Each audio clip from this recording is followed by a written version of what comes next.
Entonces, bueno, vamos a tener como temas que se van a tocar el psicodiagnóstico, modelo cognitivo de la depresión, instrumentos de evaluación sobre la intervención cognitiva y la intervención conductual.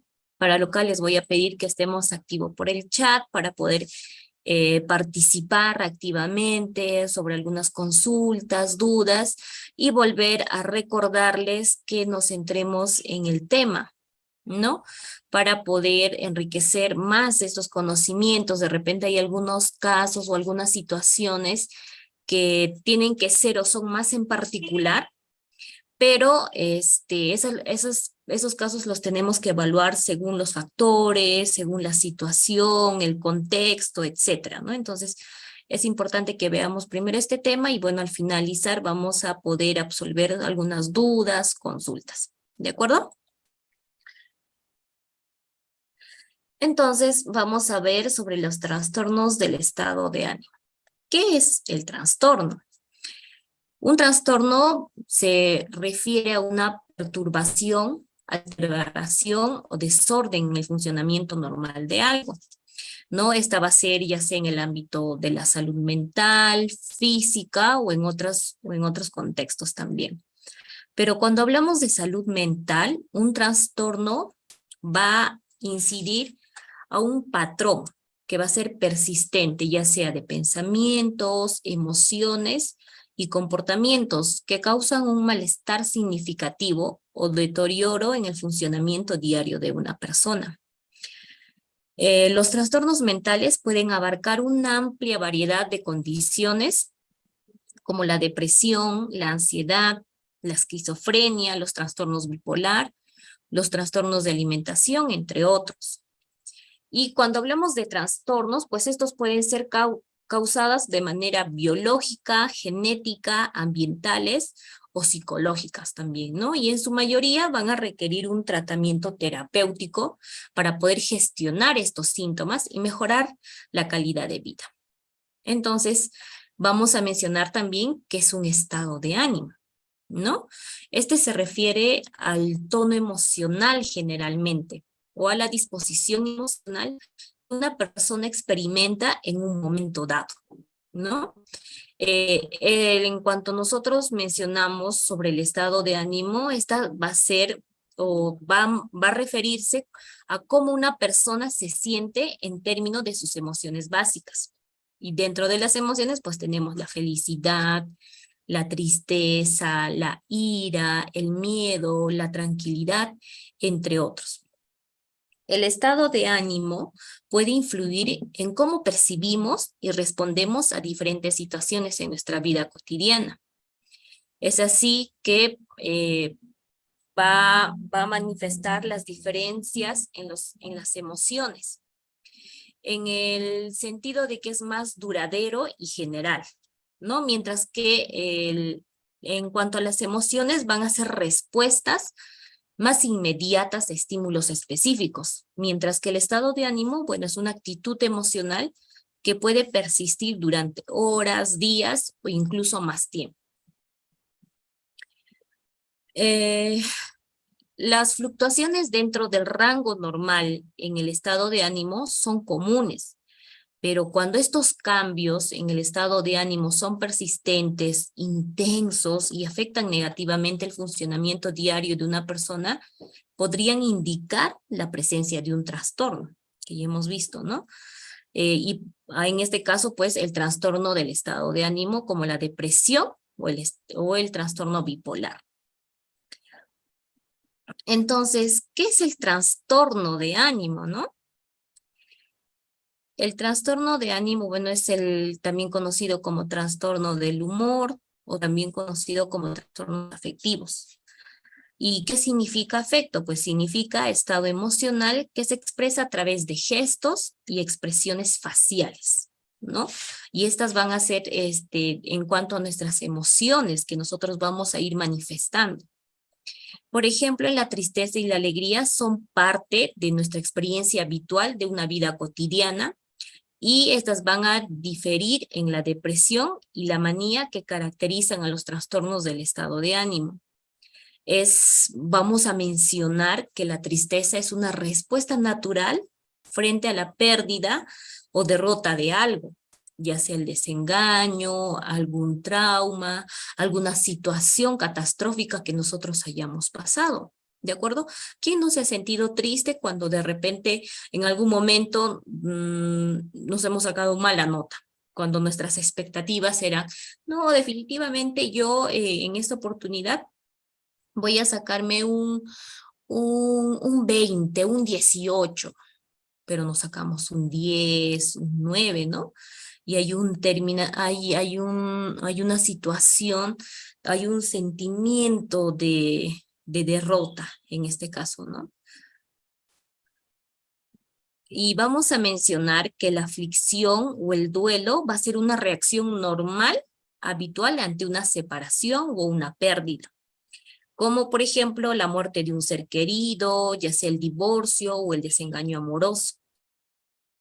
Generalmente vamos a mencionar que el duelo y la pérdida no causan depresión persistente, excepto en personas predispuestas a padecer trastornos del estado de ánimo o del humor. En algunas personas, ya sea la pérdida de un ser querido, puede causar una depresión más persistente e incapacitante que se ha denominado como el trastorno de duelo prolongado. El diagnóstico del trastorno del estado de ánimo se realiza en los casos en que la tristeza o la euforia son demasiado intensas y va a aparecer acompañado de otros síntomas que van a ser característicos, ¿no?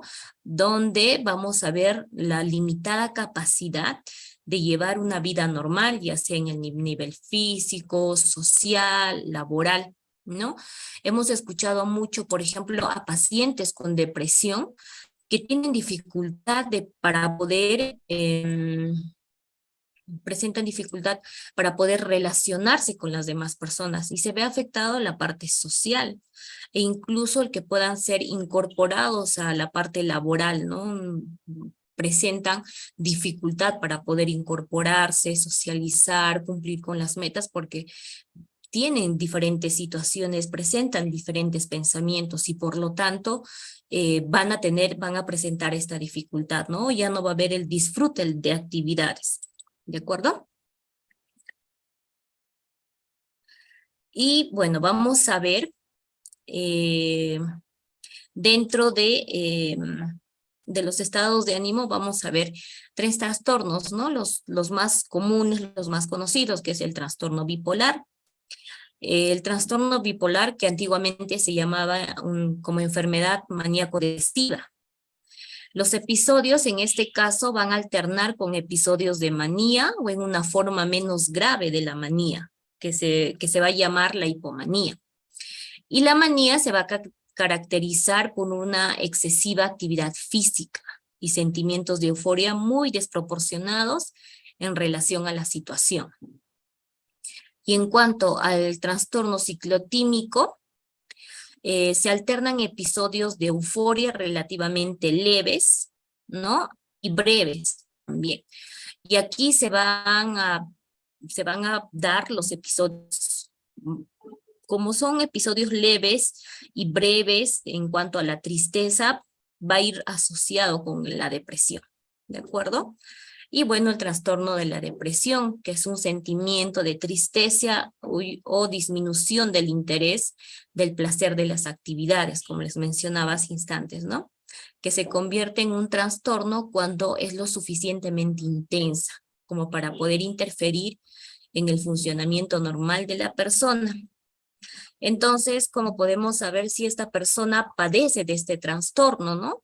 Vamos a mencionar de que ya no, algo muy principal que es en el tema de la depresión, que no va a disfrutar esta actividad, ¿no? Actividades cotidianas, actividades diarias, y van a ir presentándose ciertos síntomas, ciertos signos, ¿de acuerdo? Muy bien. Entonces, continuando, vamos a ver acerca del diagnóstico.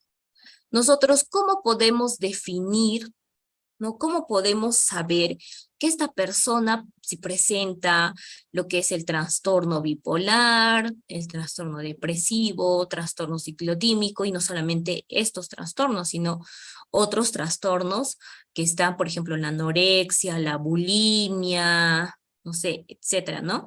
Entonces, para esto vamos a utilizar el psicodiagnóstico. Este es un proceso utilizado muchísimo en lo que es en nuestro campo, ¿no? En el campo de la psicología y en el campo de la psiquiatría, que esto nos va a ayudar a evaluar, identificar y comprender los problemas emocionales cognitivos y de comportamiento de una persona, de nuestros pacientes. Y este proceso, bueno, va a consistir en la recopilación sistemática y la evolución de información que va a ser muy relevante, ¿no? Que la persona nos va a brindar. Y nosotros vamos a poder realizar el diagnóstico y vamos a poder recomendar un tratamiento adecuado, ¿no? ¿Qué pasa si nosotros durante nuestro proceso de intervención no realizamos un diagnóstico? No vamos a poder elaborar nuestro plan de tratamiento. ¿En base a qué nosotros vamos a elaborar nuestro plan de tratamiento? ¿No? Tenemos que tener nuestro diagnóstico, partimos cuál es la problemática que tiene nuestro paciente, bajo qué situación, realizo diferentes o utilizo diferentes instrumentos para poder recabar esta información y yo poder armar mi plan de tratamiento adecuado. Y mediante este plan de tratamiento adecuado voy a poder psicoeducar a mi paciente también para que pueda adherirse al tratamiento, ¿no? Porque es muy importante que nuestros pacientes tengan una adherencia al tratamiento para que estos puedan cumplir con las actividades, tareas, todos los recursos que se les va a brindar para que puedan cumplir y en un punto dado, pues se le pueda dar de alta, ¿no? Este proceso de psicodiagnóstico podemos incluir diversas herramientas y técnicas.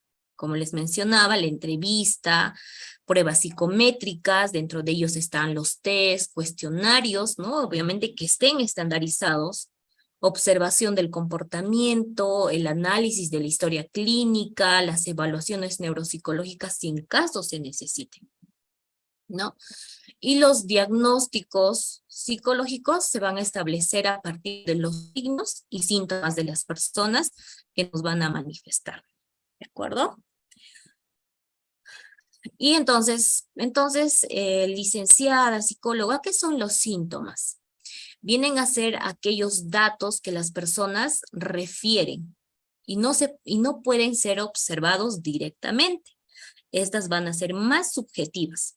Por ejemplo, como la sensación de vacío o de desgano. ¿Y qué son entonces los signos? ¿No? Recordemos o tomemos en cuenta de que los síntomas son más subjetivos y los signos son más objetivos, que sí se pueden ver, que son observables y que no necesitan de repente el relato de la persona, ¿no? Desde que ingresa nuestro paciente, nosotros vamos a poder observar, ¿no? Y también vamos a poder recopilar información según lo que un familiar nos pueda mencionar, ¿no? Por ejemplo, el llanto, la sudoración excesiva en las manos, algunos pacientitos llegan a tener la sudoración excesiva de las axilitas. Entonces ahí se les ve cuando ingresan, ¿no? Ya que sus prendas estén mojadas, la sudoración de la frente, por la nariz, etcétera. Entonces vamos a poder ver, son observables. ¿Y qué son entonces los síndromes? ¿No? Estas van a ser ya el grupo de signos y síntomas que suelen aparecer juntos y son identificables. Y cuando hablamos en el campo de psicología y en el campo psiquiátrico, es mucho más riguroso, ¿no? Y nos vamos a hacer la pregunta, y el para qué de un diagnóstico, ¿no? Como les mencionaba, que esto nos va a ayudar a poder tener nuestro plan de tratamiento. Y solamente eso, pues, por ejemplo, ¿no? En la medicina, los diagnósticos tienen una utilidad indiscutible.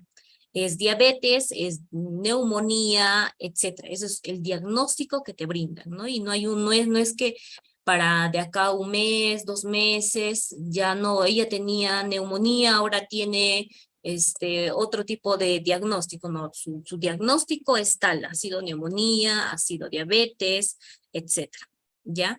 Pero cuando hablamos en el campo de la psicología y de la psiquiatría, se ha discutido muchas veces, incluso se suele preguntar sobre la utilidad o necesidad de los diagnósticos. Y aquí evidentemente vamos a tener muchos colegas que de repente no, no comparten el tema del diagnóstico. Por ejemplo, yo tuve una colega que mencionaba que a los niños menores de 17, 18 años, niños, niñas y adolescentes, ella no solía poner los diagnósticos por un tema de poder no afectar en el tema de su conducta. Ya ella mencionaba y decía, si yo le voy a brindar un diagnóstico, no sé, o el diagnóstico de hiperactividad, y el niño me va a ir a su centro educativo, y en el centro educativo puede ser como que aislado, rechazado, ¿no? Al contrario, se debería de trabajar. Y definitivamente cada uno de nosotros como colegas, como psicólogos, pues tenemos nuestros métodos de poder trabajar.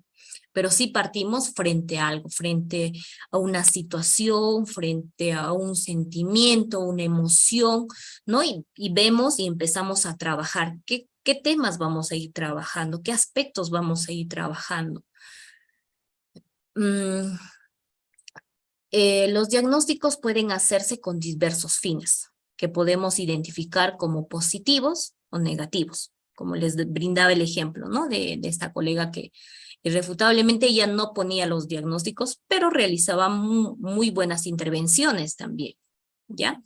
Y vamos a mencionar ahora los fines positivos, ¿no? Que es el tema del diagnóstico, al menos en el campo de la psicología. Esta nos va a ayudar a establecer una terapia particular a lo que presenta el paciente. Eso hará que brinde un tratamiento específico para las patologías específicas, ¿no? Por ejemplo, en el caso de que el paciente presente una depresión, son más útiles las técnicas de reestructuración cognitiva, mientras que en el caso de las fobias, son más útiles las técnicas de exposición.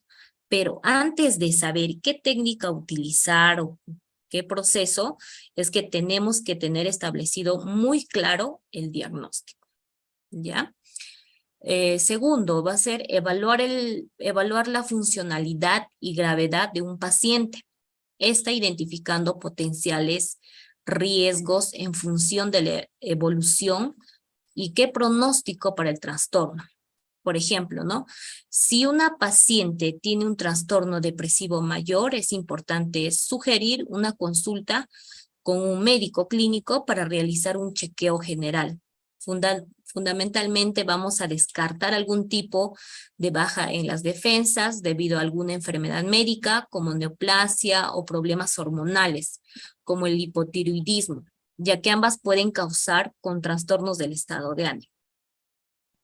La tercera parte positiva es que, bueno, tenemos que manejar o tenemos que tener un lenguaje común, ¿no?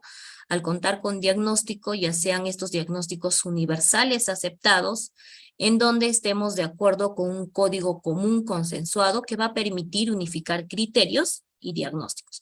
Si yo acá, por ejemplo, yo en Perú, le voy a diagnosticar, no hablando, vamos a irnos por departamentos, ¿de acuerdo? Yo tengo a mi paciente Marcela. Mi paciente Marcela viene, yo hago la intervención y bueno, mi diagnóstico va a ser trastorno depresivo. Entonces mi paciente se va a ir al departamento yo estoy en el departamento de Ayacucho. Mi paciente se va a ir al departamento de Trujillo, de Junín, ¿no? Y va a ir con este diagnóstico y va a poder continuar el tema de su intervención, porque ya hay un diagnóstico, ¿no? La intervención o la colega que le vaya a atender en el departamento de Junín, pues va a mencionar y va a decir cuál ha sido su diagnóstico, cuál ha sido si ha trabajado, qué temas ha ido trabajando, ¿no? Y es por eso que se menciona sobre los diagnósticos y los criterios unificados. Y finalmente, bueno, va a permitir tomar decisiones relacionadas con campos específicos. En muchas oportunidades se realizan psicodiagnósticos o entrevistas para evaluar a una persona, ya sea a pedido de la escuela, la justicia o la empresa. Y bueno, en estos casos los diagnósticos nos permiten conocer ciertos rasgos de la personalidad o problemáticas específicas. Y esto nos va a ayudar, por ejemplo, a dar en adopción a un niño, ¿no? O a tener medidas de restricción para una persona, por ejemplo, en casos de violencia. Y en este caso, pues bueno, se viene realizando en los centros de atención de emergencia, ¿no? Que son los llamados SEM. Entonces, ellos van a brindar en base a estas evaluaciones, en base a este diagnóstico, que el agresor va a tener que estar fuera del domicilio, no se va a poder aproximar a cierta distancia. Ellos ponen medidas muy rigurosas, ¿no? Para que el agresor no pueda acercarse a la víctima. Entonces, también esto nos va a servir para poder tomar en cuenta esto, ¿no? Y bueno, nos puede solicitar el centro educativo, el Poder Judicial, la Fiscalía, ¿no? Por ejemplo, en las demunas, yo sé que muchos han escuchado sobre las demunas. En esos casos también, ¿no? Nos piden que evaluemos a los niños, niñas y adolescentes para ver cuál es su situación, no solamente del niño, sino de la familia con la que se rodea, ¿no? Para que se puedan establecer planes de trabajo familiares ya en este caso. Y bueno, estos diagnósticos los vamos a poder encontrar. Nosotros, a ver, voy a preguntar, yo sé que están muy activos aún. Voy a preguntar y por favor por el chat me pueden ir contestando. ¿Dónde podemos encontrar los síntomas, signos de nuestros pacientes que acuden a consulta? A ver si me puedan escribir en el chat, por favor.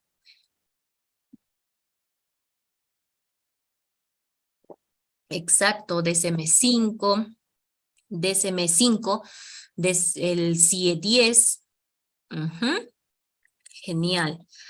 Entonces, estos son sistemas de clasificación. Ya tenemos el CIE-10 y el DSM-5, que es la versión actual. ¿Y qué significa CIE? ¿No? Es la Clasificación Estadística Internacional de las Enfermedades y Problemas de la Salud. Y el número 10 significa lo que es la edición. ¿En qué número estamos, no? En la 10. Me parece que ya se viene trabajando el CIE-11, ¿no? Y el DSM son las iniciales que son abreviaturas, ¿no? Que es el Manual de Diagnóstico Estadístico de los Trastornos Mentales. Igual se encuentra en la 5ª edición. Y el CIE-10 fue confeccionada, fue realizada, fue elaborada por la Organización Mundial de la Salud. Y esta ha sido publicada en 1992. ¿Ya? Ahí podemos encontrar los códigos, documentos e instrumentos relacionados con la parte clínica y la investigación.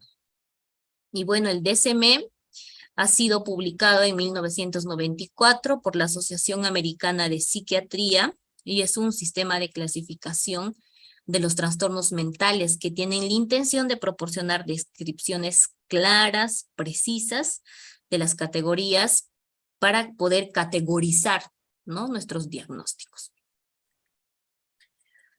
Dicho eso, vamos a pasar a lo que es el modelo cognitivo de la depresión. La terapia cognitiva fue diseñada por Aaron Beck, que más o menos ha sido publicada o se ha realizado por los años 60 y 70, ¿no? Que ha sido lo ha planteado como un abordaje estructurado, ¿ya? Entonces, Beck postula que la depresión es unipolar, no endógena,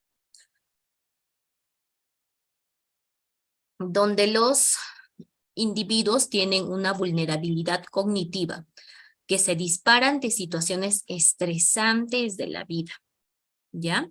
Y esta vulnerabilidad se encuentra dentro de un conjunto de esquemas negativos y desadaptativos. Se mencionan que en la depresión hay un mal funcionamiento del procesamiento de la información debido a esto, ¿no? A la activación de creencias nucleares, que van a ser profundas por acontecimientos o situaciones importantes de la vida de nuestros pacientes o del individuo, ¿no? Que estas van a conducir a síntomas fisiológicos, emocionales o conductuales disfuncionales también. Y en relación a las causas pueden ser debido a numerosos factores, puede ser genéticos, bioquímicos, evolutivos, de personalidad, ambientales. ¿De acuerdo? Entonces, vamos a observar aquí este pequeño cuadro que ha sido postulado también, ¿no? Por Aaron Beck, quien lo ha diseñado, ¿ya? Lo que prima aquí en este modelo es que en la sintomatología es la activación de esquemas negativos y las distorsiones cognitivas, ¿ya? Independientemente de cuál haya sido la causa de la depresión. Entonces, en este cuadro que nosotros tenemos, que estamos observando, es que Aaron menciona, ¿no? Que la depresión, un momentito, que la depresión se expresa mediante el contenido cognitivo de la parte negativa. Van a tener pensamientos catastróficos, distorsiones, etcétera.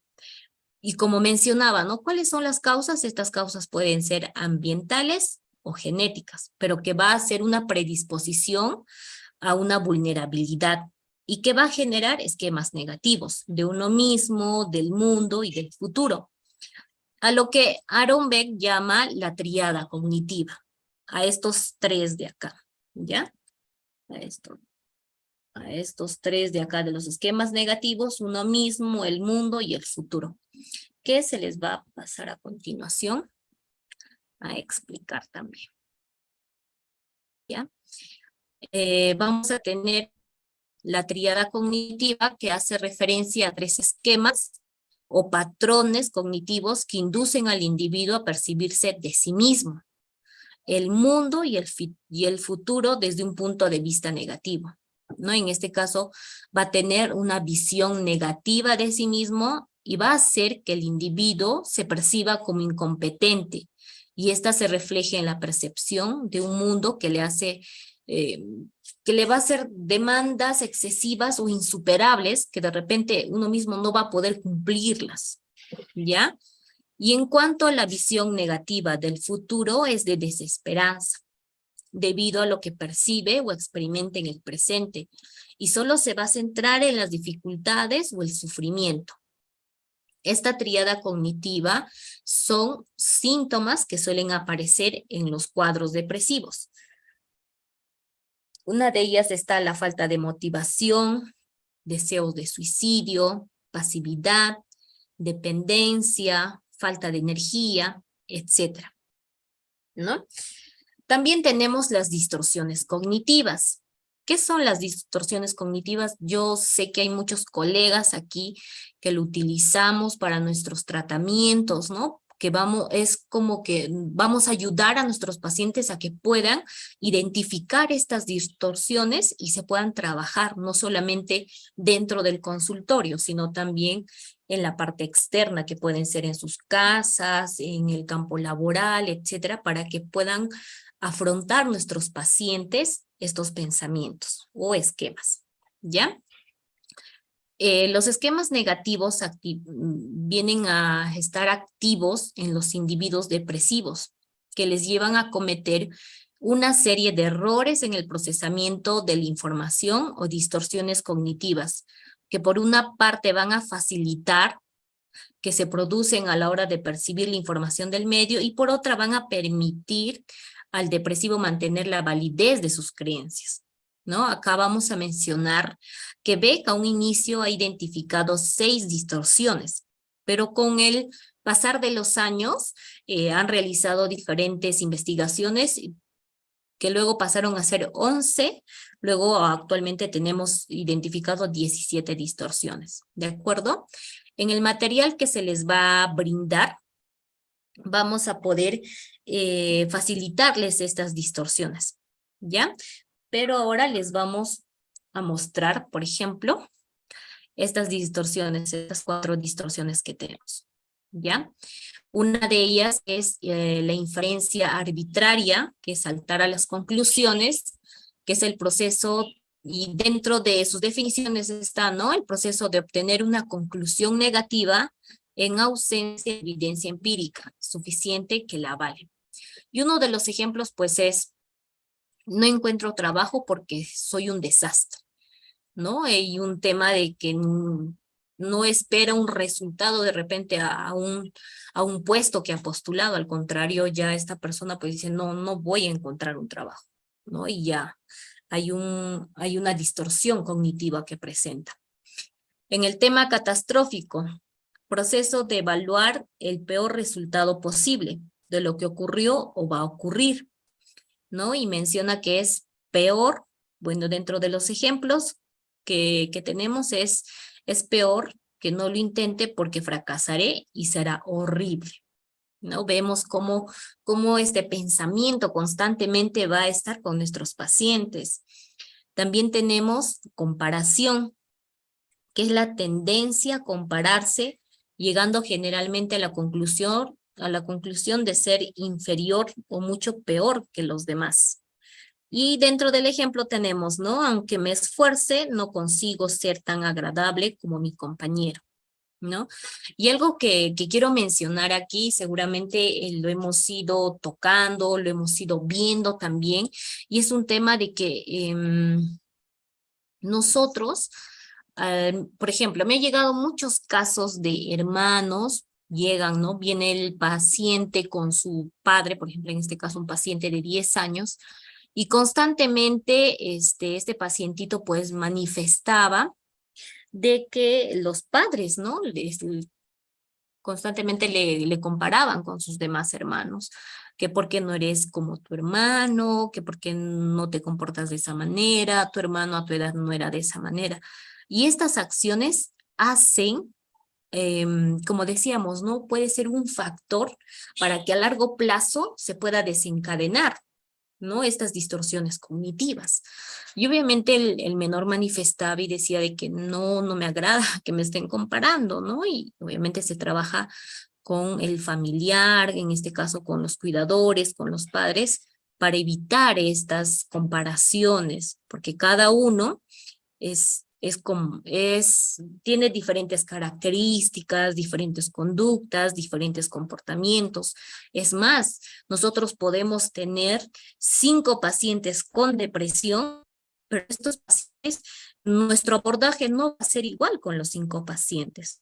Podría tener cierta similitud, pero no van a ser igual. ¿Por qué? Porque de repente va a variar en la edad, en la situación. De repente voy a tener un paciente que ha pasado por un engaño.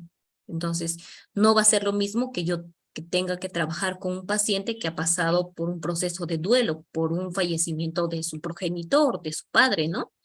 Entonces, vamos a ver que la intervención va a ser de diferente manera. Entonces, cuando nosotros psicoeducamos a la familia, psicoeducamos al paciente, manifestamos todas estas herramientas o estas técnicas que nosotros vamos a utilizar y que es muy individual y muy particular para cada uno de ellos, ¿ya? Otra de las distorsiones cognitivas que tenemos es el pensamiento psicotómico, que es blanco o negro, ¿no? Como que se hace o no se hace. Y dentro de sus definiciones vamos a tener lo que es la tendencia a colocar las experiencias o comportamientos de uno mismo y de los demás en categorías que solo admiten 2 posibilidades opuestas: bueno, malo, positivo y negativo. Y otro de los ejemplos es: o saco un 10 en el examen o soy un fracasado, ¿no? Y otra vez vuelvo a decir, estos pensamientos son un refuerzo que se ha realizado, un reforzador durante muchísimos años en los niños y adolescentes. ¿Por qué? Porque en casa eh, constantemente les exigimos, ¿no? La parte académica a estos niños y les decimos, te tienes que sacar, o es un 20 o es un 20 en este caso, ¿no? Es un 20, es un 20. Y muchas veces los niños dicen, bueno, yo soy el mejor, yo lo tengo que hacer.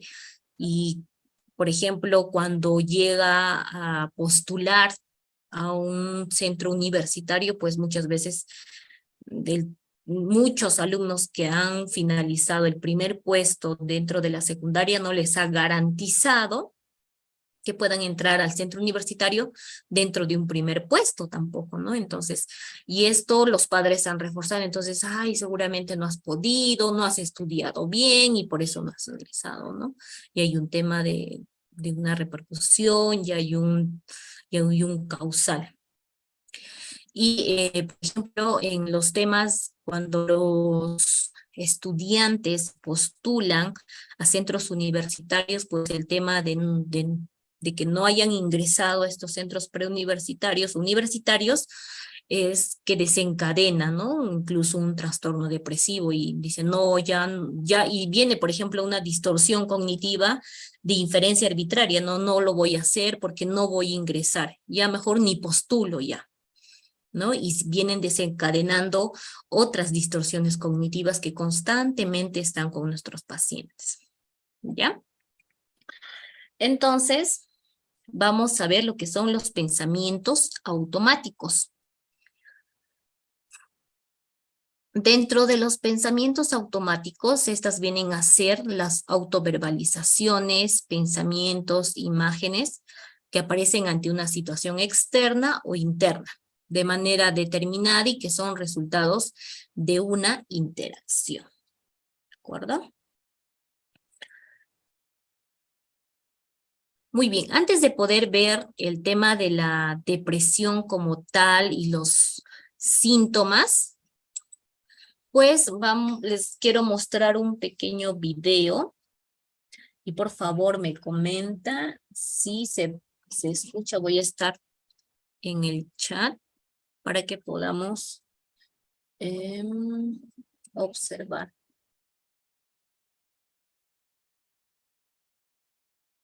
No se escucha. Un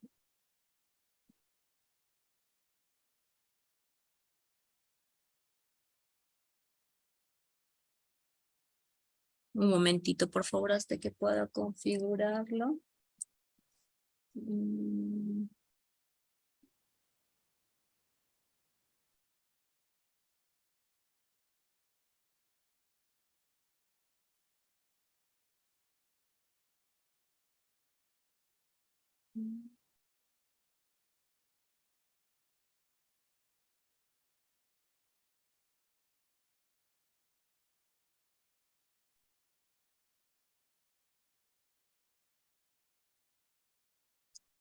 No se escucha.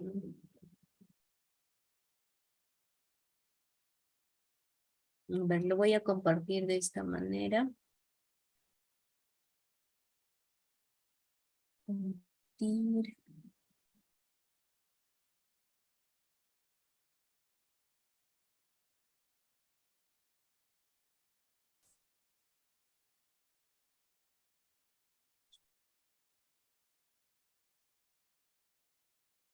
De la cama. Me obligaba a comer. No tenía motivación para hacer ejercicio.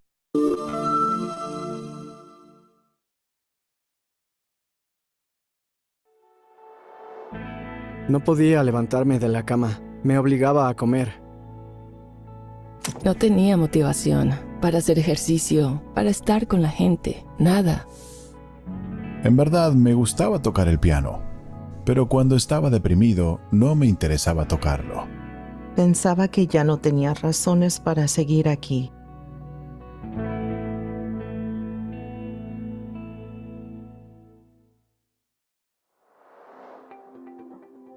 Estas son las voces del trastorno depresivo mayor. Todos hemos pasado por un periodo en el que nos sentimos tristes y sin esperanza, pero el trastorno depresivo mayor es más que eso. Lo sé, una de esas voces es la mía. Nunca le desearán la depresión a nadie, pero millones de personas la han padecido. Afecta nuestras vidas, relaciones y planes a futuro. Los hace sentir sin esperanza. Pero 3 cosas son ciertas. La depresión no es una elección. No significa que sean débiles y la depresión puede tratarse. Su doctor puede diagnosticar trastorno depresivo mayor o TDM si tienen síntomas varios días por al menos 2 semanas. Parece que no es mucho tiempo, pero pregunten a quien lo haya padecido y les dirán que parece una eternidad. Los síntomas principales son estado depresivo o anedonia. El estado depresivo es sentirse triste o decaído, lo que mucha gente experimenta, excepto el TDM, que es grave y no desaparece. La anedonia significa la pérdida de placer. En mi caso, tocar el piano siempre me hizo feliz, y cuando me deprimí, ya no quería tocar. Los demás síntomas del TDM incluyen cambios en el apetito y peso. Pueden aumentar o disminuir. No tenía apetito y me forzaba a beber esas bebidas proteicas de lata para no pasar hambre. La culpa. Es más que la culpa típica que todos sentimos de vez en cuando. Con TDM, la culpa te hace sentir despreciable. Se apodera de tus pensamientos. Problemas de sueño. Algunos no pueden dormir o despiertan muy temprano y ya no reconcilian el sueño. Otros duermen todo el día.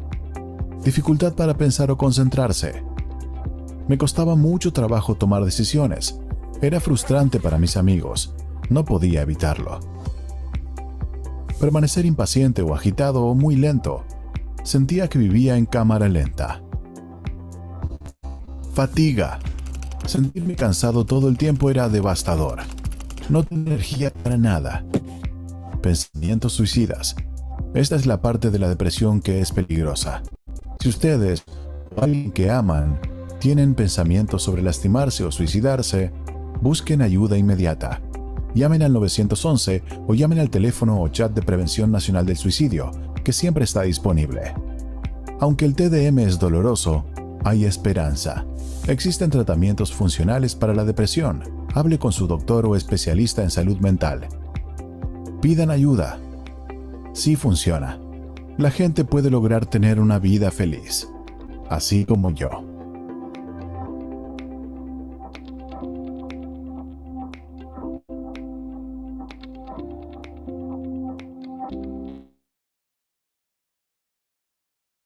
Muy bien, entonces, a ver, vamos a escribir al chat que a partir del video que hemos observado, a qué conclusión podemos llegar. Se les va a facilitar el link del video también dentro de los materiales, ¿de acuerdo? Que se les va a brindar.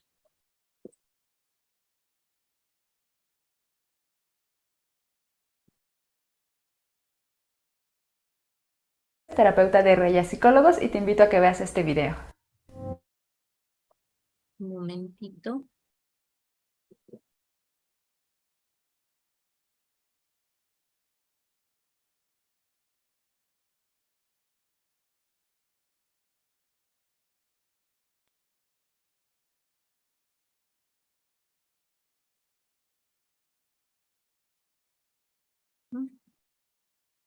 Muy bien. Ajá. Hay un usuario que menciona que no tiene acceso aún. Ahí la compañera ha mencionado, hay 2 números telefónicos, seguramente al finalizar les va a indicar cómo pueden acceder a estos materiales y también al aula para que puedan tener, ¿no? estos materiales, ¿de acuerdo?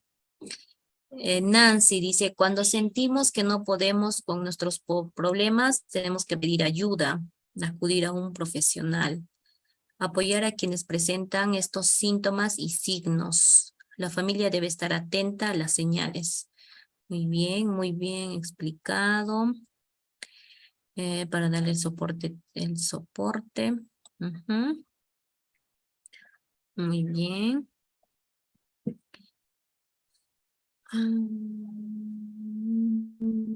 Características de depresión, muy bien, son bien marcados.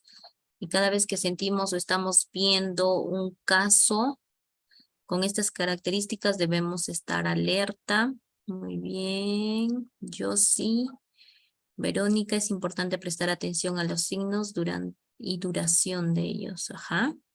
¿Qué diferencia entre distimia y depresión mayor? ¿De acuerdo? Le vamos a responder. El DTM tiene factores biopsicosociales. Ujú. Muy bien, efectivamente, ¿no? Cuando nosotros lleguemos, observemos a pacientes con estos síntomas, pues tenemos que estar alerta. Puede ser dentro de un caso de nuestros familiares, amigos, pacientes, o incluso nosotros mismos que podamos identificar.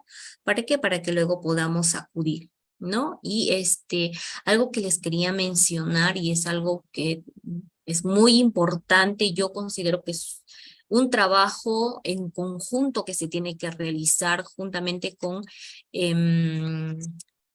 el terapeuta, en este caso nosotros, y ver el tema con los psiquiatras también, ¿no? Por ejemplo, en el video mencionaba que ya muchos pacientes tienen dificultad para poder dormir.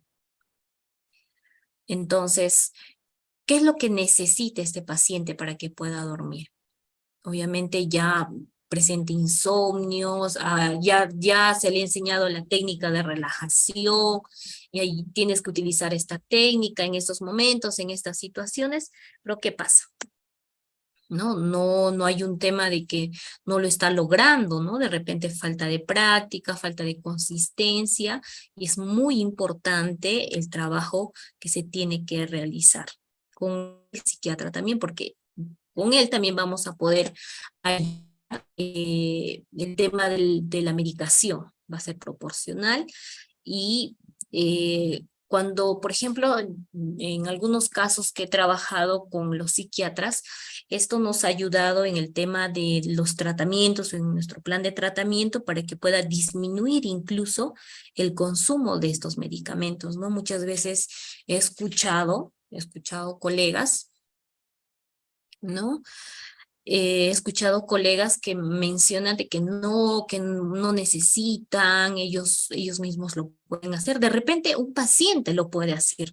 Mi paciente lo puede realizar sus mejoras de sus síntomas, porque de repente está muy al pendiente con el terapeuta, etcétera.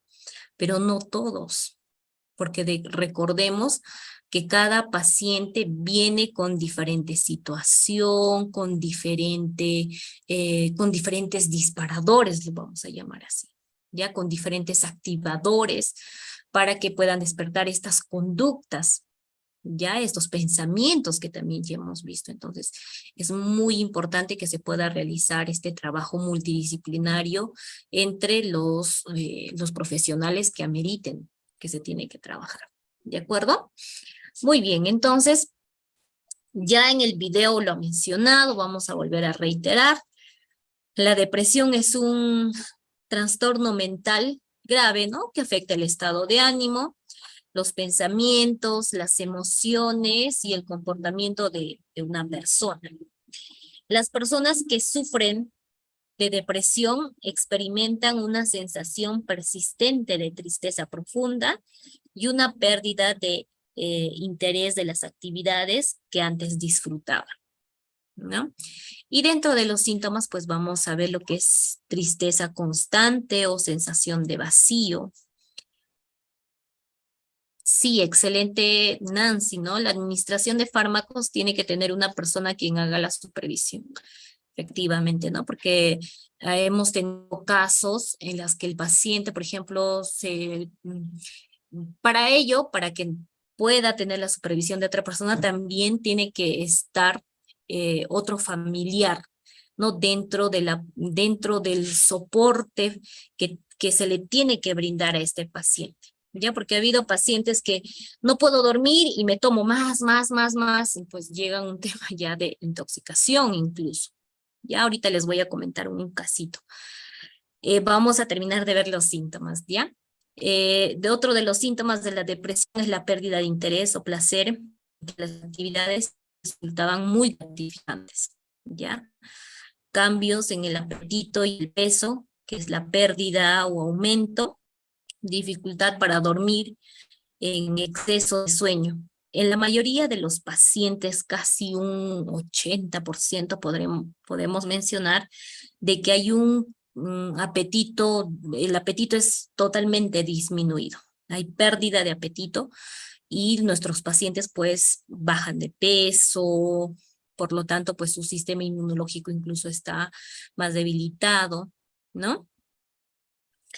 Y también tenemos dentro de los síntomas la fatiga o falta de energía, sentimientos de inutilidad o sentimientos de culpa constantemente, dificultad para concentrarse o tomar decisiones y pensamientos de muertes o suicidios.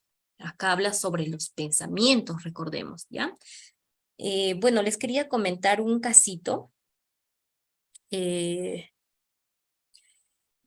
año pasado, aproximadamente por estas fechas, yo venía atendiendo venía elaborando en una DEMUNA, ¿ya? Para lo cual, venía atendiendo aproximadamente las 10 de la mañana, y me llaman, ¿no? Me llama un colega y me dice, porfa, de la misma municipalidad, y me dice, por favor, quiero una atención de urgencia, me dice.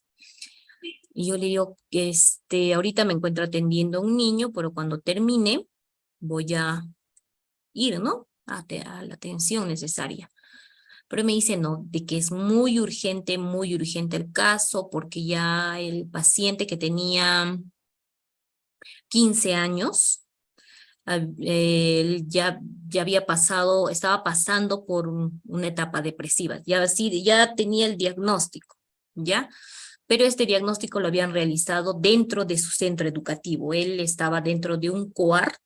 Sabemos, el COAR es un centro donde se encuentran internados los niños, adolescentes, ¿no? Vienen, que cuentan con altas notas, ¿ya? Entonces, los jovencitos pues están internados. Pero, ¿qué había pasado con el niño? El niño había pasado por un periodo de centros de alto rendimiento. Exacto, Janet. Pero este niño pasó por un proceso de duelo, había fallecido su papá, ¿ya? Y era quien tenía mayor cercanía a él, quien era apegado a él, incluso que por un tema del padre, porque le había convencido al jovencito, es que llega a entrar a este centro. Rindió el examen, ingresó y bueno, venía estudiando en este centro, ¿no?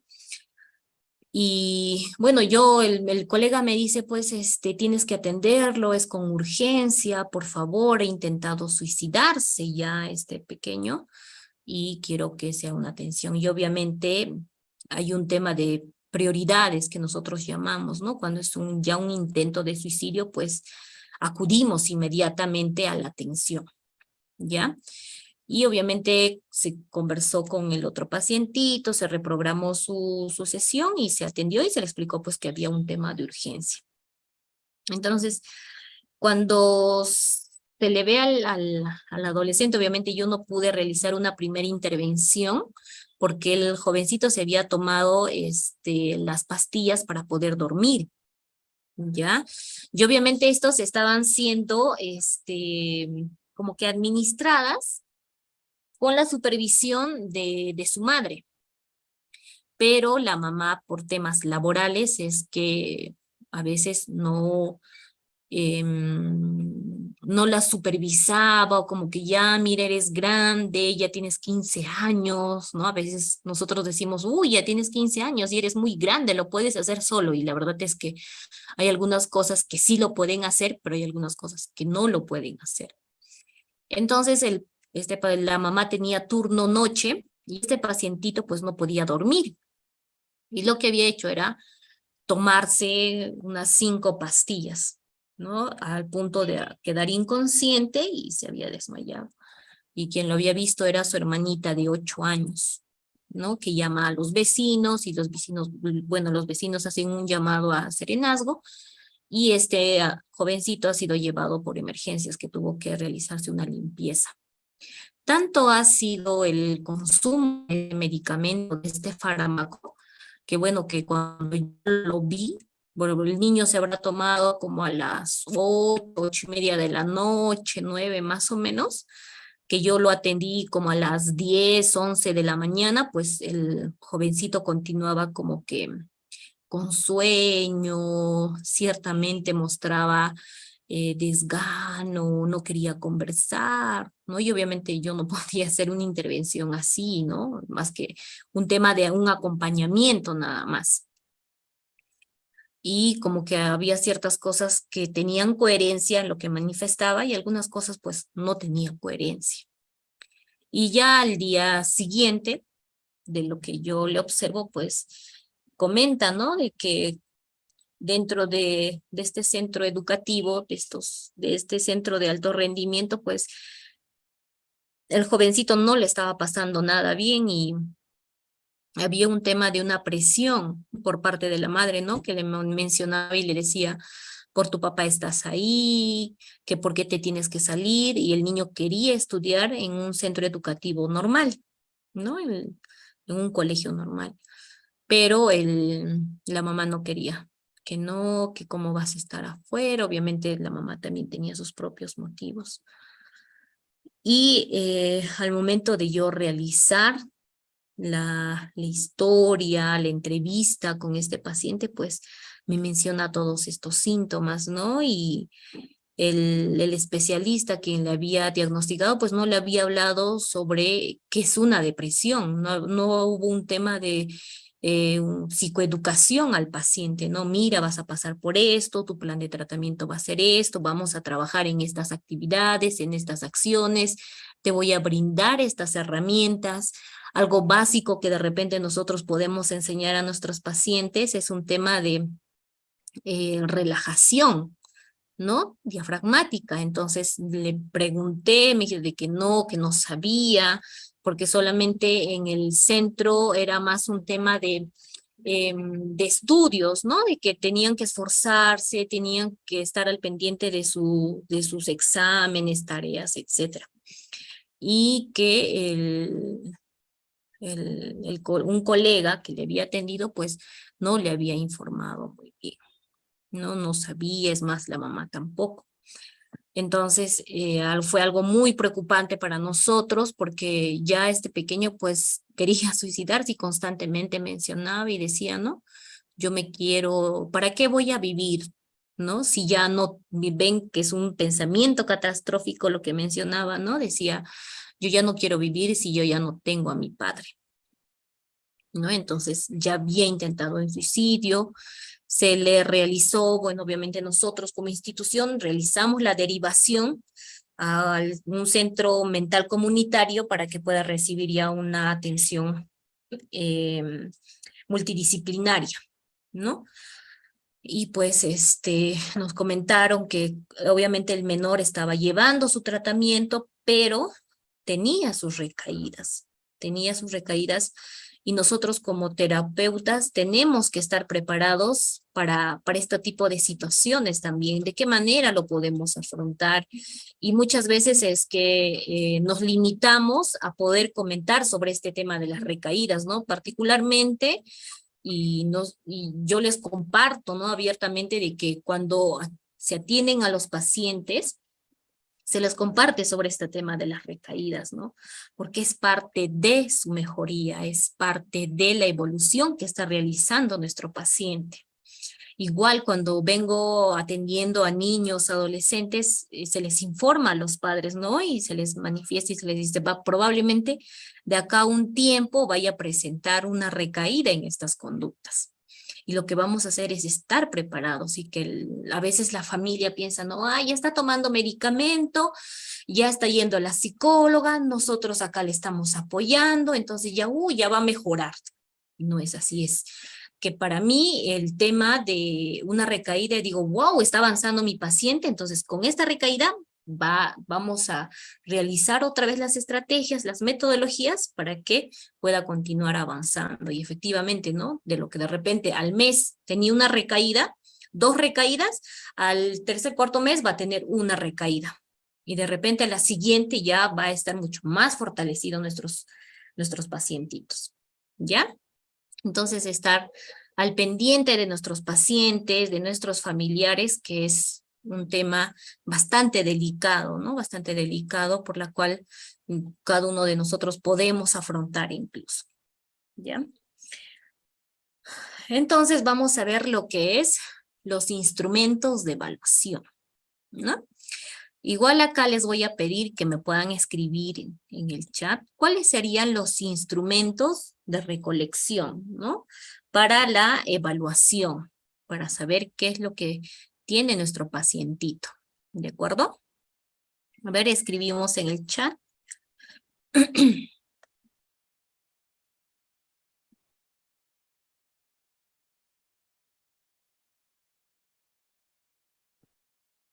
Tamizaje, muy bien, Brenda. Inventario de depresión, claro, ¿no? El tema de la aplicación de cuestionarios, de test, cuestionarios de síntomas, el Milo. Muy bien, el test, entrevista, anamnesis, Beck, test de Beck, Zoom. En realidad, a medida que van pasando los años, vemos y encontramos diferentes cuestionarios, test, inventarios, donde podemos utilizarlos, ¿no? Podemos utilizarlos para una mejor intervención.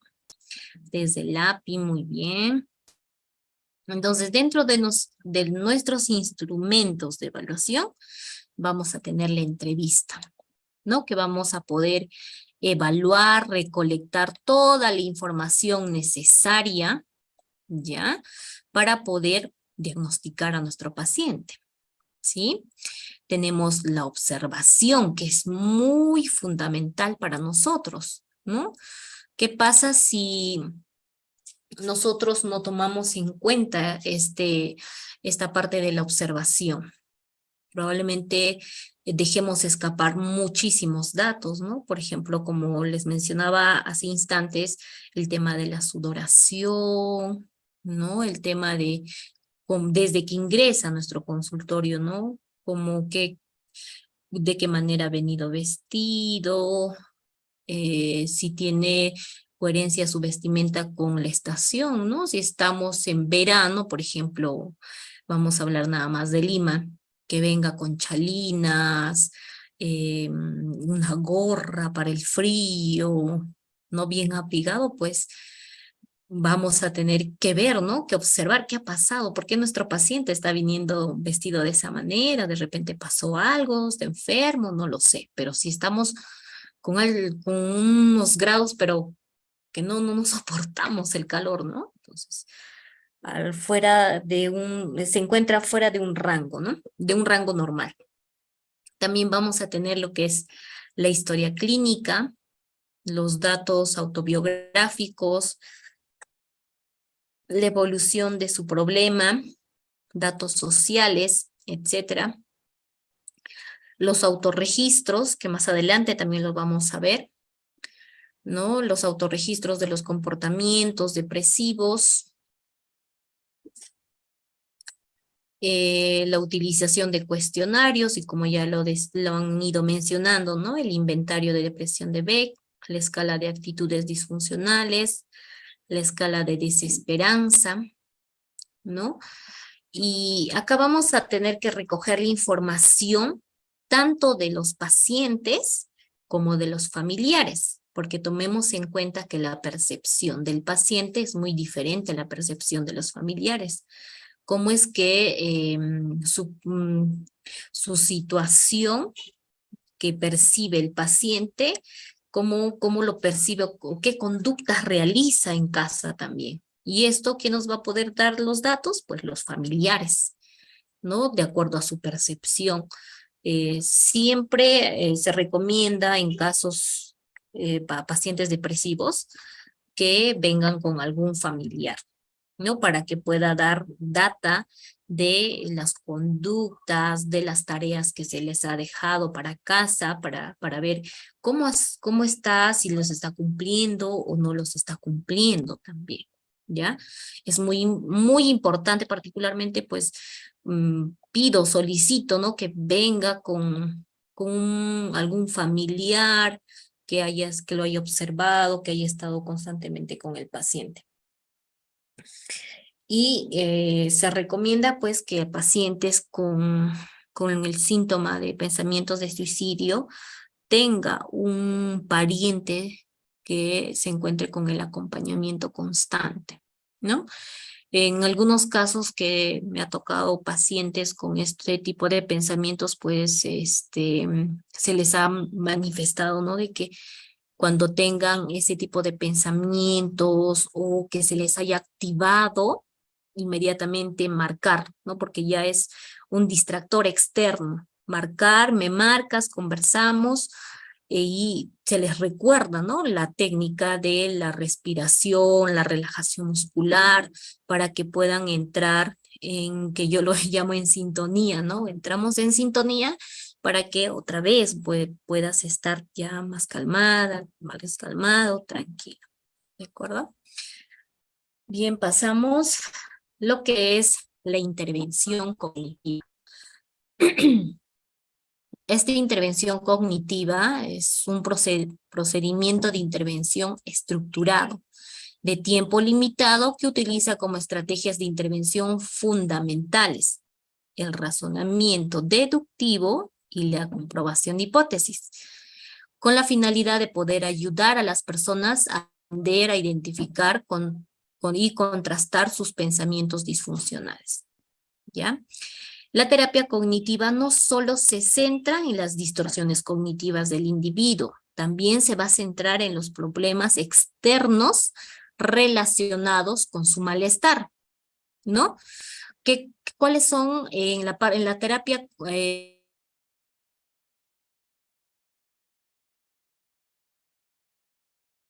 conductas? Entonces, no solamente se le puede intervención cognitiva, una terapia cognitiva, sino que va a ir de la mano con la terapia conductual también, ¿ya? Nosotros tenemos que o utilizaremos diversas herramientas para que el paciente pueda corregir la modificación de sus patrones cognitivos. Y también para que el paciente tome decisiones y realice la búsqueda de soluciones a sus demandas y problemas ambientales, que eso es lo que queremos nosotros, ¿no? Cuando atendemos a un paciente. Tenemos dos objetivos fundamentales, que es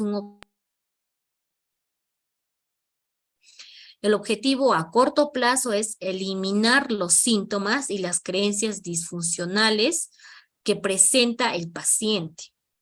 Y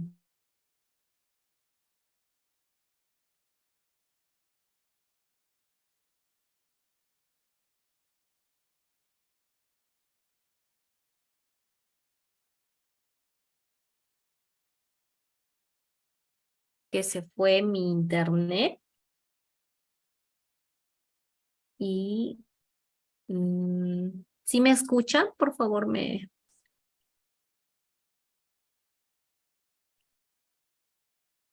confirman si me escuchan. Sí, gracias, Roxana. Van a disculpar, se me ha ido el internet por unos segundos. Bien. Como les iba mencionando, voy a volver a repetir. Tenemos dos objetivos fundamentales, que es a corto y largo plazo. A corto plazo viene a eliminar los síntomas y las creencias disfuncionales subyacentes, que está presente en el paciente.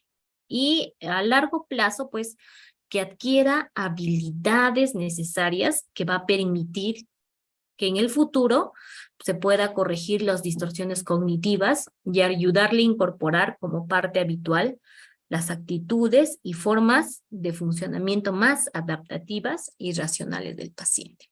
¿De acuerdo? ¿No se escucha? ¿Sí se escucha? ¿Me escuchan, por favor? Se va y viene.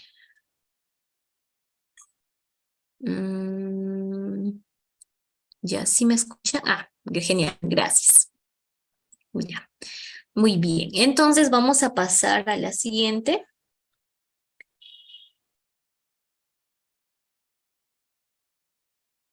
Que vendría a ser las características del terapeuta y relación con el paciente, que esto es muy importante para que podamos ver las mejorías, ¿ya? De nuestro pacientito y podamos decir, bueno, estamos ahí avanzando con nuestro paciente.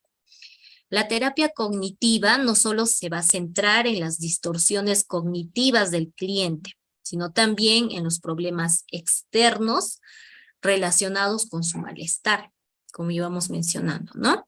En las primeras entrevistas, nosotros como terapeutas tenemos que recoger toda información para luego realizar el diagnóstico y luego para proceder a explicar el tratamiento. Es de nuestra responsabilidad como terapeutas enseñar a detectar y cuestionar los pensamientos y distorsiones y a su vez en la selección de las técnicas de intervención que pueden ser más adecuadas en distintos momentos. ¿De acuerdo?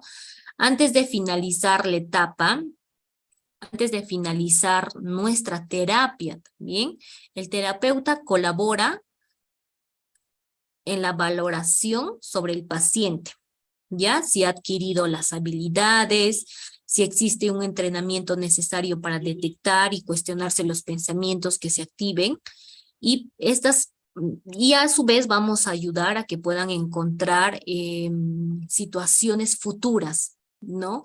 Que puedan facilitar a nuestro paciente a disfrutar estas actividades, ¿ya? Y que ya no se produzca este malestar emocional. Y algo que es muy importante, ¿no? Que se habla mucho sobre manuales de tratamiento o de autoayuda.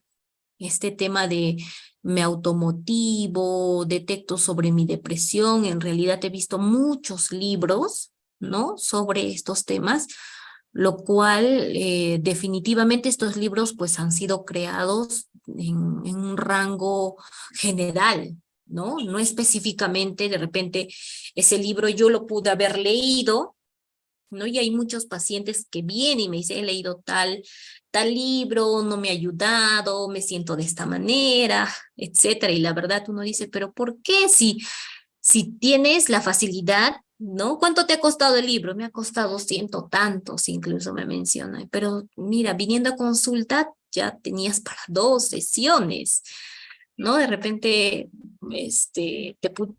te pudimos haber ayudado mucho más que ese libro. Es que la verdad es que esos libros no están específicamente diseñados para un paciente en específico, un paciente en particular, ¿no? De repente algo se puede sacar, pero no todo el libro vamos a poder basar en nuestro diagnóstico, en nuestro tratamiento. Y es por eso que hay que tener mucho cuidado, ¿no? Cuando recomendemos libros, cuando mencionemos libros de autoayuda. Hay libros que son muy buenos, pero hay otros que lamentablemente pues no van a poder ayudar a nuestros pacientes, ¿ya? Cada caso debe ser cuidadosamente conceptualizado dentro de un marco teórico cognitivo, ¿ya? Y eso nos va a ayudar a nosotros como terapeutas a elegir las estrategias y técnicas adecuadas para cada uno de nuestros pacientes. Es así que Ingram y Holland, ¿ya? Señalan 7 pasos que llevan a cabo dentro de un largo proceso terapéutico para poder conseguir el cambio cognitivo. Ya acá vienen a la realización de la estructuración del proceso terapéutico. Una de ellas es proporcionar la lógica del tratamiento, ¿no? Este tratamiento tiene que ser coherente según la necesidad de nuestro paciente. Entrenar al cliente con técnicas de autorregistro, ya que esto nos va a ayudar muchísimo también para nuestros pacientitos, ya que también lo vamos a ver más abajito. Promover la realización de conductas mediante técnicas específicas y programación de tareas para casa. Si ustedes recuerdan, hace instantes o constantemente les vengo mencionando las tareas para casa, ¿no?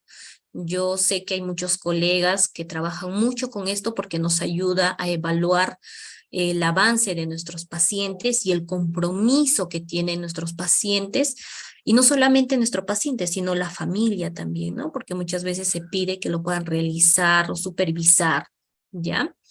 Identificar pensamientos automáticos, creencias subyacentes y procesos por los que se han formado y mantienen. Contrastar creencias y llevar a cabo un examen lógico de las estrategias de razonamiento defectuosas. Articular los supuestos básicos, que son los esquemas, ¿ya? Preparar la terminación de la terapia y prevenir las recaídas. Y bueno, vamos a informar sobre la duración del tratamiento de acuerdo al paciente, ¿ya? En algunos casos, por ejemplo, la atención puede ser a un inicio 2 veces por semana. Hasta he tenido casos que han sido casos ya muy graves en las que se ha tenido que atender 3 veces por semana, y de repente otro colega me va a decir, colega, yo he tenido pacientitos que tenía que atenderlos mucho más, ¿no? Durante los 7 días, de repente 4 hasta 5 veces, según la situación que va a meritar la intervención. Y luego vamos a pasar, ¿no? De la intervención que se tenía a 2 veces por semana, pasaremos 1 vez por semana, según cómo va nuestro paciente, evaluando, ¿no? Su avance. Luego vamos a pasar a la quincena, para luego pasar al mes, cada 2 meses, cada otros meses, 4 meses, y para que poco a poco finalmente podamos llegar a dar de alta a nuestros pacientitos. ¿De acuerdo? Y vamos a ver las principales técnicas de intervención en la parte cognitiva, ¿ya? Estas técnicas se van a desarrollar durante las sesiones y en ellas se entrena al paciente para que las use en su contexto natural, en su medio natural, ¿no? En este caso, en su vivienda, en una zona donde se encuentra el paciente, con la que se relacione con mayor frecuencia. Cuando sienta que la emoción es demasiado elevada y necesite controlarla, tenemos lo que es la inducción de autocompasión. En este caso tenemos a ciertos pacientes que muchas veces presentan dificultad, ¿no? Hay un tema de retención del llanto, de no sentir esta vulnerabilidad, y usualmente pasa en los varones, ¿no? Porque se les ha enseñado, pues, que no, los varones no pueden llorar, tú no puedes llorar porque eres varón, enfrenta esta situación, lo cual no es así, ¿no? Y una de las técnicas que se les enseña es que el paciente pueda describir detalladamente todos sus sentimientos negativos, que suele ser suficiente en muchos para desencadenar el llanto y provocar una autocompasión. Y esto pueda como que arrojar esta situación para que el paciente pueda sentir cierto alivio, ¿ya? También tenemos la descripción, por ejemplo, cuando nosotros podemos contar una historia al paciente que pueda tener similitud a la historia por la que esté pasando o la situación que haya tenido el paciente. Entonces lo que va a hacer el paciente es identificar, ¿no? Y va a llevar el tema, va a llevar a un tema de compasión y va a ser pues que va a desencadenar en un tema de llanto. Y esta ya no va a ser contenida, ¿no? Al contrario, lo va a poder canalizar mejor, ¿ya? También tenemos la distracción externa, que se recomienda ver la televisión, llamadas por teléfono, leer un libro, etcétera, que van a ser formas de distracción que sirve para aliviar los sentimientos de tristeza, angustia. El paciente puede concentrarse en algún aspecto del medio y poner en juego el mayor número de posibilidades de modalidades sensoriales, como puede ser la vista, oído, gusto, tacto, ¿no? Y acá, por ejemplo, se le puede recomendar al paciente que pueda preparar, elaborar un postre, ¿no? O aprender a preparar un postre también. Y mantener la distracción hasta que se reduzca el malestar. Hablar de forma limitada de los sentimientos. Acá hablamos otro procedimiento para reducir el sentimiento de tristeza es procurar no estar hablando permanentemente de sus sentimientos con las personas de su alrededor.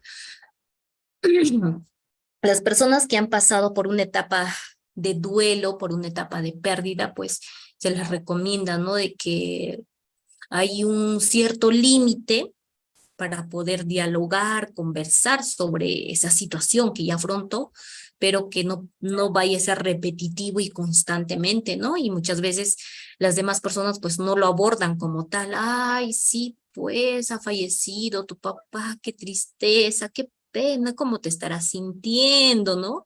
Y eso incrementa muchísimo. Evitar verbalizaciones internas catastróficas, ¿no? De incapacidad con un tema de no puedo soportar tanto sufrimiento, que es constantemente que nuestros pacientes se repiten, ¿no?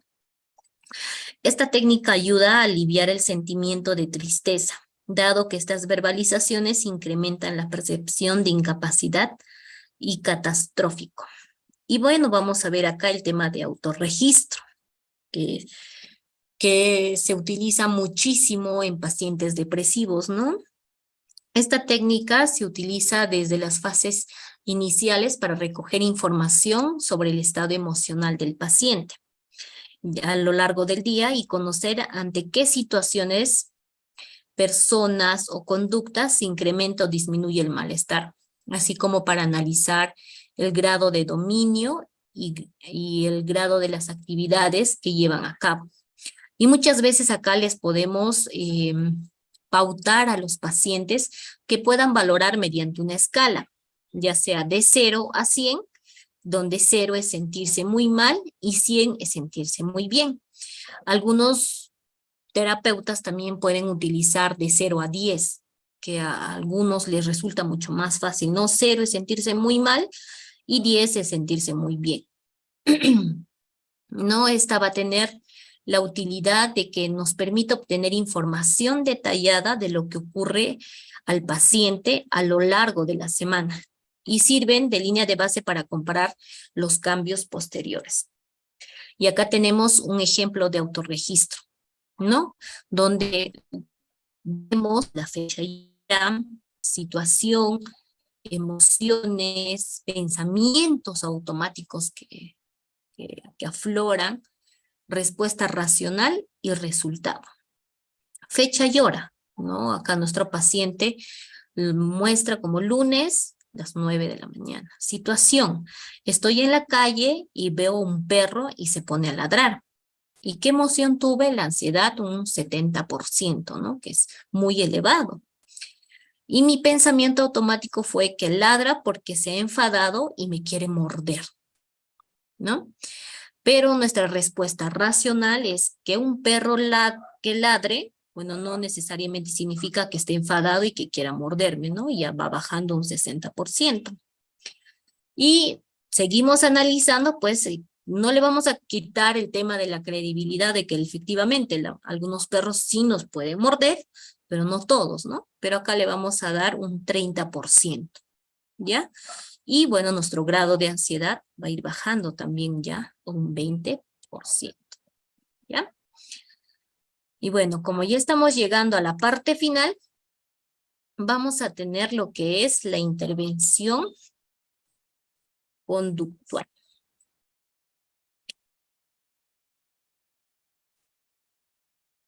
La intervención conductual se toma en cuenta las teorías conductuales de la depresión hacia los reforzadores y hacia las contingencias ambientales, ya hacia la parte externa. El objetivo de esta intervención principalmente es que las terapias estén orientadas a la parte conductual, que implica el aumento del refuerzo positivo que va a recibir el individuo. Por ejemplo, se requiere que los pacientes observen normalmente sus actividades, su estado de ánimo y pensamientos. Y se anima a los pacientes a que se planteen objetivos alcanzables con el fin de asegurar unas primeras experiencias satisfactorias y concederse a sí mismos recompensas para alcanzar sus objetivos. Los enfoques conductuales van a implicar un entrenamiento diseñado para remediar distintos déficits de habilidades de los pacientes deprimidos, ¿no? En este caso podemos trabajar el entrenamiento en habilidades sociales, en el entrenamiento en asertividad, ¿de acuerdo? Es por eso que la tenemos.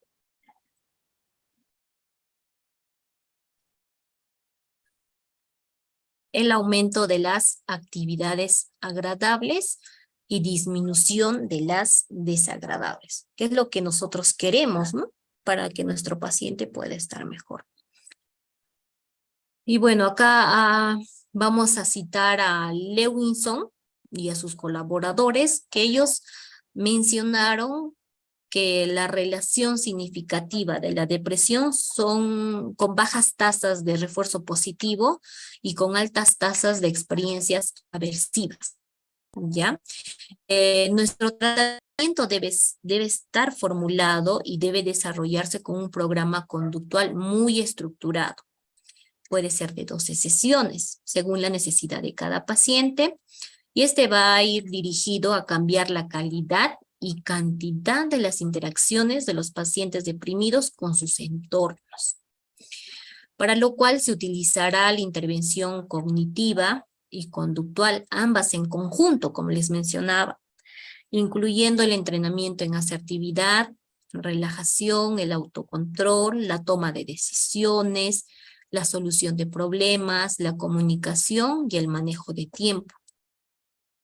Estas intervenciones ambientales son especialmente útiles cuando el entorno del paciente está muy empobrecido o no tiene alternativas aversivas, ¿no? O tiene altamente situaciones aversivas.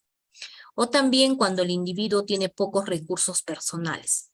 Ya cuando aquí no se ve el compromiso de familiares, ¿no? Hemos visto, yo sé que han tenido casos en donde los familiares pues minimizan esta situación, ¿no? Ay, este está tomando pastilla y aún así no mejora, ¿hasta cuándo, no? Y obviamente nuestro tratamiento pues no es de un día, 2 días, una semana, un mes, requiere de tiempo, dedicación, compromiso para que nuestro paciente pueda mejorar. Y si no encuentra un soporte dentro de la primera línea, que es su familia, pues vamos a tener que buscar otros recursos para que estos puedan ser como reforzadores para mejorar estas conductas. Y un tipo de intervención ambiental, por ejemplo, puede entrañar a cambiar el lugar físico y social del paciente, ayudando a este a mudarse a un nuevo entorno, ¿no? Por ejemplo, en el tratamiento de una anciana deprimida con una historia de esquizofrenia paranoide, la evaluación diagnóstica sugirió que el aislamiento social era el principal factor que contribuyó a su depresión. En muchas veces, cuando hablamos de personas de la tercera edad, pues existen familiares que no ven necesario que estas personas o estos adultos puedan estar en un ambiente o puedan salir a un tema de distracción, ¿no? Y al contrario, los encierran, les ponen una enfermera, alguien que les pueda cuidar y pues se encuentran en un proceso de aislamiento, ¿no? Y podemos ver cómo este proceso, según el diagnóstico que se ha sacado, que se ha evaluado, se recomienda que pueda cambiar de entorno y pues va a tener muchas mejorías, ¿no? Y también vamos a mencionar que las posteriores intervenciones nos tenemos que dedicar a aumentar la frecuencia y el disfrute de las actividades que antes sentían, ¿no? Y ustedes mencionarán, por ejemplo, nosotros, que no tenemos este diagnóstico de la depresión, pues disfrutamos, por ejemplo, el desayunar, el almorzar, ¿no? Es muy agradable para nosotros. Sin embargo, para estas personas, pues hay una pérdida de apetito. ¿Por qué? Porque ya no lo disfrutan esta actividad. Son situaciones que podemos decir que ya no tiene ganas de comer, pero ¿por qué no? Y es porque está atravesando este proceso que ha desencadenado, tuvo la pérdida de su padre, entonces ha ido desencadenando estas emociones y que bueno, posteriormente se vuelve un tema ya de trastorno de depresión, ¿no? El objetivo de la sesión final de nuestro tratamiento va a consistir en fomentar la capacidad del paciente para mantener su nivel de estado de ánimo y prevenir la depresión futura.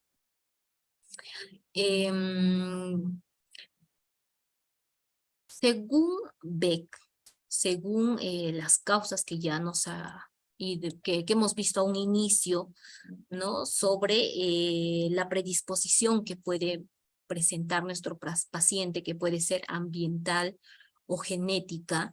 Yo tuve un caso de una señora de 40 años aproximadamente, tuvo el fallecimiento de su padre, y pues esto ha sido, a lo que ha desencadenado ha sido pues posterior una depresión. Ya ha sido muy intenso la depresión, se le ha tenido que ayudar con tema de medicación, con sus fármacos que tenía que tomar la paciente, y no se veía el compromiso de la familia, ¿no? Que ha ayudado muchísimo a la recuperación. Sin embargo, también esta paciente tenía pues un hijo mayor, y por ejemplo, este paciente también tuvo una depresión. Ya tuvo depresión porque, bueno, no pudo lograr el ingreso a un centro universitario. Entonces, ¿qué podemos mencionar? Podemos mencionar, miren, la mamá tuvo depresión, el hijo tuvo depresión. Puede ser una predisposición ambiental o genética. A ver, ahí en el chat,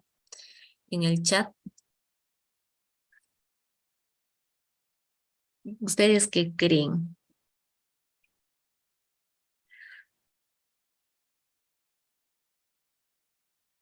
Ambiental, genética.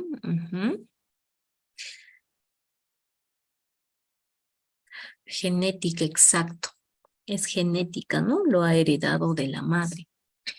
Y se tiene 2, 3 hijas más que muestran cierta predisposición para poder adquirir la depresión. O sea, lo que solamente podríamos descartar es que pase una situación, ¿no? Obviamente los hermanos son muy diferentes, tienen edades diferentes, la situación, el contexto, el momento es diferente, pero podría ser como un activador para este trastorno, ¿no? Y probablemente pues una de sus hijas también podría pasar por este tipo de diagnóstico, ¿no? Entonces es genético, ¿ya?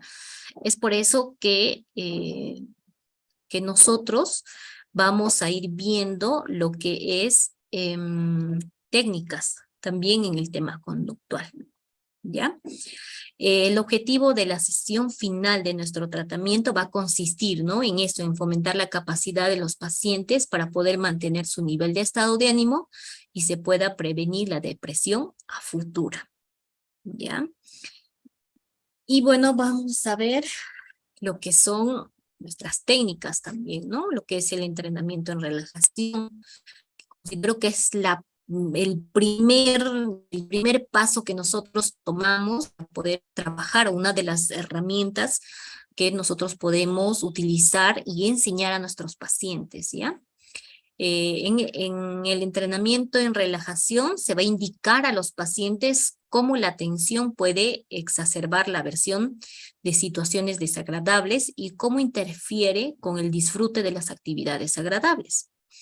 Y se le enseña a familiarizarse con los principales grupos de músculos y cómo tensarlos y relajarlos. Se anima al paciente a que practique la relajación 2 veces al día y que lleve un registro sobre las mismas, ¿no? Acá, como podemos tener, otra vez utilizamos el tema del registro, ¿no? Para ver cuál es el cumplimiento, el compromiso que va a tener nuestros pacientes. Y uno de ellos que les quería mencionar es la respiración diafragmática, ¿no? Inhalamos, este aire se va a llevar al fondo de los pulmones, se va a inflar o se va a levantar nuestro abdomen para luego expulsar, ¿no? Y va a contraer nuestro abdomen. Cuando nosotros enseñamos a nuestros pacientes, a ver, ¿en qué lugar tú te sientes mejor? Parado, sentado, echado, donde tú lo puedes realizar, donde te sientas lo más cómodo posible, ¿ya? Vamos a ver sobre los acontecimientos aversivos, ¿no? Sobre la terapia pasa luego de enseñarle a pacientes a enfrentarse con los acontecimientos aversivos. Los pacientes subreaccionan a menudo ante los acontecimientos desagradables y permiten que interfieran con el disfrute de las actividades agradables.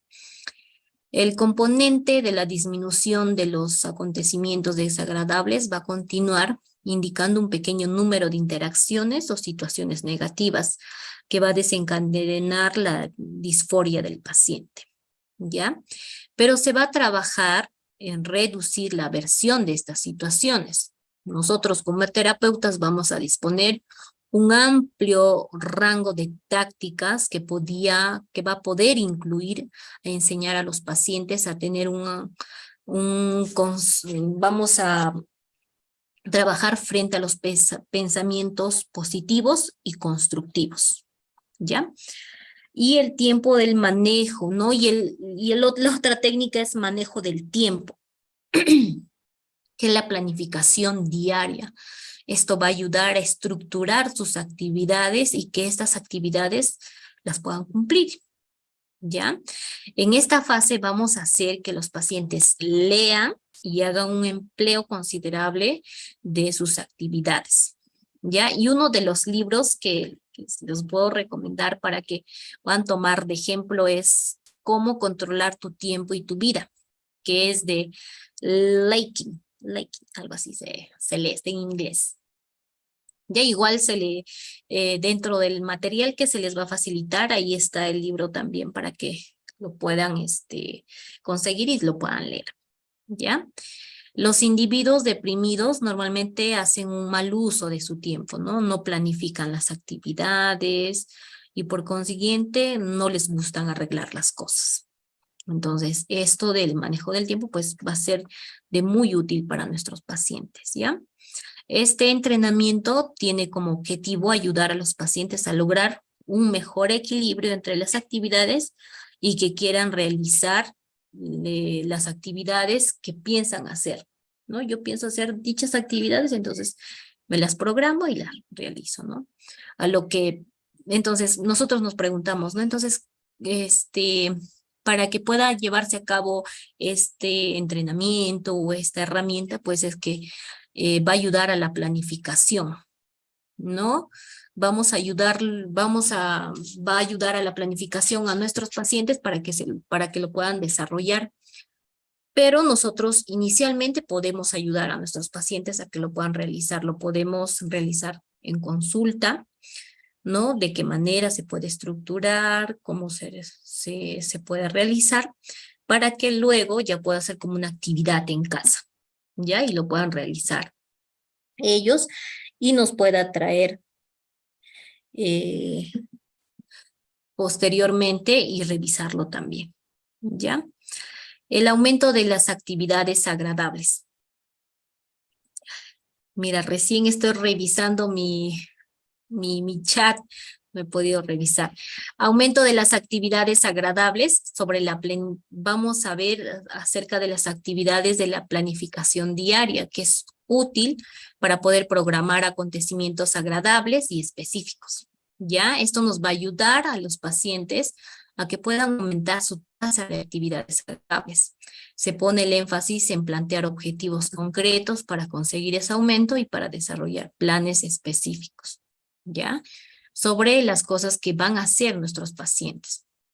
y estos comienzan evaluando sus estados de ánimo y registrando la ocurrencia de las actividades agradables y desagradables en sus programas de actividades que van a ser diarias.